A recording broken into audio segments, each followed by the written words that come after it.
Beautiful family, మనమైతే ఈరోజైతే లూలు మాల్కి అయితే వచ్చేసాం. ఇందులో హైపర్ మార్కెట్ని అయితే విజిట్ చేసేద్దాం పదండి. ఇదైతే యూజీ ఫ్లోర్లో ఉంది. ఎంట్రన్స్ చూసారా, మామూలుగా లేదు కదా, అద్దరిపోయింది.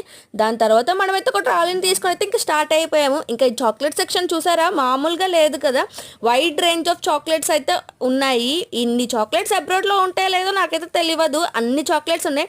ఇంకా దీని తర్వాత మన ట్రాలీ చూసారా, మామూలుగా లేదు. ఇదైతే స్టార్టింగ్ స్టేజే, ఇప్పుడే చెప్పేసిన. సో అసలు ఇది పిలావ్ బిర్యానీ మసాలానా, పులావ్ బిర్యానీ మసాలా, పులావా మీకు తెలిస్తే నాకు చెప్పండి. ఇంకా మనమైతే డాల్స్ అండ్ స్పైసెస్ దగ్గరికి అయితే వచ్చేసాము. ఇంకా వెళ్ళిన తర్వాత అక్కడ సపరేట్ కంటైనర్స్లో అయితే ఉన్నాయి. ఇంకా వాటిపైన లిడ్ అయితే వీళ్ళైతే క్లోజ్ చేస్తారు. మనం ఇలా చెప్పగానే వాళ్ళు తీసుకొని వెళ్ళి వెయిట్ వేయించేసి దాన్ని అయితే క్లోజ్ చేసి దానిపైతే స్టిక్కర్ అంటించైతే మన చేతికైతే ఇచ్చేస్తున్నారు. మనకే తెలిసిపోతుంది ప్రైస్ ఎంత పడుతుందని చెప్పి. ఇంకా ఫైనల్గా నేను మోగు తీసుకున్నా లేదా నాకు చెప్పండి అండ్ కామెంట్ చేసండి and do subscribe and wait for part 2. Bye.